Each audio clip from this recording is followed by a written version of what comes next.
अभी तक हमने सी भाषा में फ्लो चार्ट्स और एल्गोरिथम पढ़ा था। उसके बाद में आता है सी भाषा की प्राथमिक। सी भाषा में जो भी अल्फ़ाबेट्स या कैरेक्टर्स, नंबर्स किस तरह से यूज़ किए जाते हैं उनके बारे में पढ़ेंगे। सबसे पहले आता है इसमें कैरेक्टर सेट, सैंप्रतीक समुच्चय। सी भाषा में शब्द बनाने के लिए सैंप्रतीक में अक्षर, अल्फ़ाबेट्स हो सकते हैं, डिजिट्स हो सकती हैं और स्पेशल कैरेक्टर्स हो सकते हैं। स्पेशल कैरेक्टर्स जैसे ये हो गया, इस तरह का हो गया, इस तरह का हो गया, ये स्पेशल कैरेक्टर भी हो सकते हैं। तो कैरेक्टर सेट में क्या हो सकता है, एक तो अल्फ़ाबेट्स हो सकते हैं ए से जेड, कैपिटल भी हो सकते हैं, स्मॉल भी हो सकते हैं। दूसरा इसमें आता है डिजिट्स 0 to 9, फिर special characters, comma, semicolon, question mark, star, less than, greater than, exclamatory sign, plus, ये कोई भी सिंबल हो सकता है। सी प्रोग्रामिंग भाषा में शब्द, व्यंजन अथवा वाक्य का निर्माण करने के विशेष नियम होते हैं। अब ये इस नियम के बारे में हम जानेंगे। कहता है कि कोई भी शब्द लिखेंगे हम, कोई भी एक्सप्रेशन लिखेंगे हम, कोई भी वाक्य लिखेंगे तो उसके लिए विशेष नियम होते हैं। इन नियमों को वाक्य रचना या सिंटैक्स रूल्स कहते हैं। इन जो नियम होंगे उनको हम कहेंगे कि ये इसका सिंटैक्स रूल है। वाक्य रचना नियम का आधार सी टोकन्स होते हैं। वाक्य रचना नियम जो है, रूल्स होंगे इसमें, उसका जो आधार होगा वो टोकन्स होंगे। प्रोग्रामिंग भाषा सी के प्रोग्राम में प्रयोग की गई लघुतम व्यक्तिक इकाई, स्मॉलेस्ट इंडिविजुअल यूनिट को सी टोकन्स कहा जाता है। जो सबसे छोटी यूनिट होगी किसी भी वाक्य में, जो सबसे छोटी यूनिट होती है उसको हम कहते हैं टोकन्स। और टोकन्स को हमने 6 भागों में बांटते हैं। पहला आता है इसमें कीवर्ड्स। कीवर्ड्स में जैसे इंटीजर, फ्लोट का मतलब रियल, और कॉन्स्टेंट जिनका मान बदलता नहीं हो, 35, -22, ये इंटीजर है, ये फ्लोट है, ये भी फ्लोट है। फिर आता है इसमें आइडेंटिफायर्स जैसे सम लिखा हमने, 3 संख्याओं का सम किया था, उसमें लिखा था sum is equal to x + y + z, तो ये आइडेंटिफायर है। एवरेज लिखें, वो आइडेंटिफायर है। 2 संख्याओं का एवरेज लें तो x1 + x2/2, ये एवरेज आ गया, ये आइडेंटिफायर है। और t1, ये भी कोई सिंबल है, t1, इनको कहते हैं हम आइडेंटिफायर। ऑपरेटर्स में एडिशन, सब्सट्रैक्शन, मल्टीप्लिकेशन और डिवीज़न। इसमें हमेशा हम मल्टीप्लिकेशन इससे लिखेंगे, क्रॉस नहीं लगाएंगे, और डिवीज़न में ये सिंबल काम में लेंगे, स्पेशल सिंबल्स ब्रैकेट का, जैसे ये ब्रैकेट और ये ब्रैकेट। स्ट्रिंग, किसी भी अल्फ़ाबेट को लिख के यदि हम दोनों तरफ ये लगा दें, किसी नाम के आगे इस तरह से लगा दें या किसी सिंबल के आगे ये लगा दें, तो इसको हम कहते हैं स्ट्रिंग्स। तो ये 6 तरह के इसमें टोकन्स होते हैं। पहला लेते हैं हम कीवर्ड। सी भाषा में निम्न कीवर्ड्स होते हैं, ये पहले से ही रिजर्व होते हैं तथा लोअर केस में ही लिखे जाते हैं। सी भाषा में जो भी कीवर्ड लिखेंगे वो हमेशा स्मॉल लेटर्स में लिखेंगे। जैसे ये इसमें इस तरह के ये सारे के सारे कीवर्ड्स हैं, auto, break, case, character, constant, double, float, integer, short, struct, unsigned, continue, else, for, long, signed, switch, void, default, enum, go to, registered, size of, type, volatile, do, extern, if, return, static, union और while. ये सारे के सारे keywords हैं। दूसरा इसमें आता है कॉन्स्टेंट्स।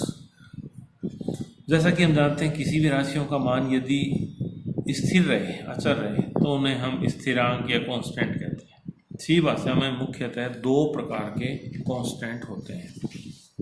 कौन कौन से कांस्टेंट होते हैं, ये दे रखे हैं इसमें। Primary constant and secondary constants. Primary constants में आता है न्यूमेरिक कांस्टेंट्स। न्यूमेरिक कांस्टेंट्स का मतलब जैसे 5, 6 या फ्लोटिंग में ले सकते हैं डेसिमल के। फ्लोटिंग का मतलब होता है रियल वाले डेसिमल के, और इंटीजर का मतलब कंप्लीट। सेकेंडरी कांस्टेंट्स में एरेज है, सारणी है, पॉइंटर है, स्ट्रक्चर है, यूनियन है और एनम एटीसी है, ये लेते हैं। फिर आता है इसमें न्यूमेरिक कांस्टेंट, ये जो लेके चलते हैं। प्राइमरी कांस्टेंट जिसको कहते हैं वो आता है न्यूमेरिक कांस्टेंट। न्यूमेरिक कांस्टेंट भी दो तरह के होते हैं। इंटीजर जैसे 5 ले लिया, 36 ले लिया, इस तरह की संख्याएं जो आएंगी वो आएंगी integer constant. Floating point constant, floating point constant में क्या होगा, इस तरह का लिख दिया 2.10, इस तरह के जो आएंगे डेसिमल वाले उसको कहते हैं फ्लोटिंग पॉइंट कांस्टेंट। अब ये कहता है कि इंटीजर कांस्टेंट लिखने के निम्न नियम हैं। इंटीजर कांस्टेंट्स में क्या क्या होना चाहिए उसके ये नियम्स दे रखे हैं इसमें। ये कहता है कि एक पूर्णांक स्थिरांक में कम से कम एक अंक होना चाहिए। कोई भी इंटीजर कांस्टेंट लिखेंगे तो उसमें कम से कम एक डिजिट होनी चाहिए। जैसे 1 ले लिया, 5 ले लिया, कम से कम एक होनी चाहिए। मैक्सिमम तो आगे लिमिट आएगी इसमें, लेकिन कम से कम एक डिजिट होनी चाहिए। फिर ये कहता है कि 2 नंबर पे इसमें दशमलव बिंदु डेसिमल पॉइंट नहीं होना चाहिए। जब आप इंटीजर लिख रहे हैं तो उसमें डेसिमल नहीं होना चाहिए। इवन ये भी नहीं होना चाहिए, जैसे ये लिख दिया 5 पॉइंट छोड़ के लिख दिया आपने, तो ये भी नहीं होना चाहिए, ये भी नहीं होगा, इलीगल होगा। ये धनात्मक या ऋणात्मक हो सकता है, नेगेटिव भी हो सकता है, पॉजिटिव भी हो सकता है, दोनों हो सकते हैं। अगर पूर्णांक स्थिरांक के साथ कोई चिन्ह नहीं है तो वह धनात्मक माना जाता है। यदि उसके साथ नेगेटिव है तब तो नेगेटिव, अगर कोई साइन नहीं है तो वो पॉजिटिव माना जाता है। पूर्णांक स्थिरांक में कोई अर्धविराम या खाली स्थान नहीं होना चाहिए। दो संख्याओं के बीच में जैसे 35 लिख रखा है तो इसके बीच में कोई भी खाली स्थान या कोमा नहीं होना चाहिए, इस तरह का नहीं होना चाहिए अर्धविराम, या कोई इस तरह का सिंबल नहीं होना चाहिए, कंटिन्यूस होना चाहिए। पूर्णांक स्थिरांक हेतु मान्य परिसर -32,768 से +32,768 तक होता है। इस संख्या से इस संख्या के बीच इंटीजर कांस्टेंट हो सकते हैं। ये ध्यान रखना है कि कम से कम एक डिजिट होनी चाहिए, एक डिजिट होनी चाहिए। इसके दशमलव नहीं लगा होना चाहिए। धनात्मक या ऋणात्मक होता है, हो सकता है। यदि कोई साइन नहीं है तो धनात्मक माना जाएगा। कोई भी खाली जगह दो पूर्णांक स्थिरांकों के मध्य कोई भी चिन्ह नहीं होना चाहिए। फिर कोई अर्धविराम या खाली स्थान नहीं होना चाहिए। और इसकी मान्य जो है वो -32,768 से 32,000 + 32,768 तक हो सकता है।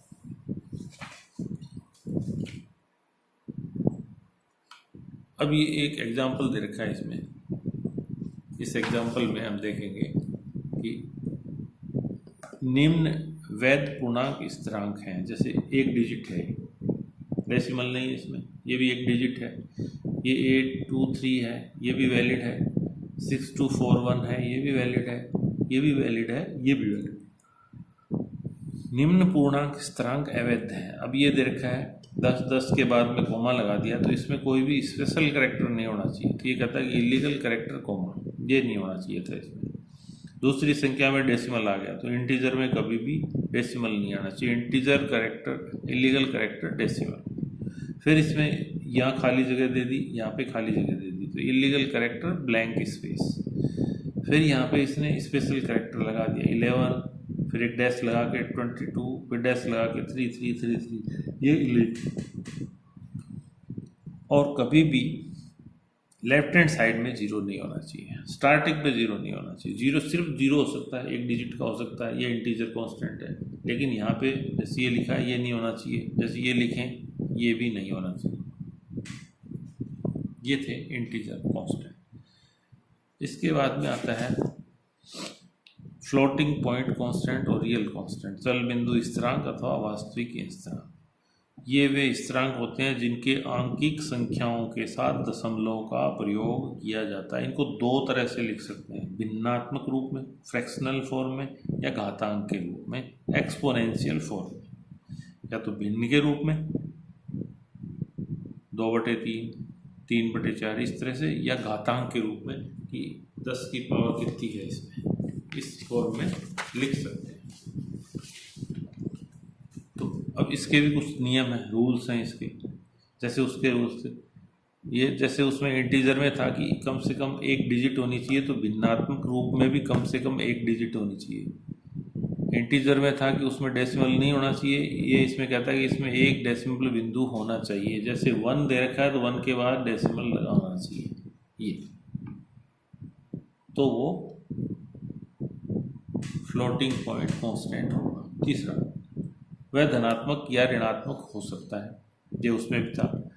भिन्नात्मक रूप के साथ कोई चिन्ह नहीं है तो वह धनात्मक माना जाता है। यदि कोई चिन्ह है तब तो ठीक है, अगर कोई चिन्ह नहीं है तो वो हमेशा धनात्मक माना जाएगा।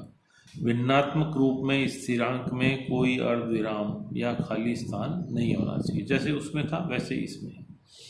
तो वो आ जाएगा, इसमें निम्न वैध है। जैसे 0 लिया हमने तो इसके बाद डेसिमल लग गया, ये वैध है। 1 लिया, इसके बाद में डेसिमल लग गया, ये वैध है। 1.9 वैलिड है, ये वैलिड है, और ये वैलिड है, और ये वैलिड है। अब ये 4 दे दिया, ये इंटीजर है, क्योंकि इसके बाद में कोई डेसिमल नहीं है तो decimal point must be present. फिर इसके बाद में कोमा लगा दिया हमने तो इलीगल कैरेक्टर हो गया है, ये नहीं होना चाहिए। फिर इसमें आ गया 2, फिर खाली स्थान दे दिया इसमें तो इलीगल कैरेक्टर ब्लैंक स्पेस। फिर इसमें दे दिया 3, एक डैश लगा दिया ये, फिर डैश पॉइंट लगा दिया तो इलीगल कैरेक्टर, ये इसमें ये नहीं होना चाहिए।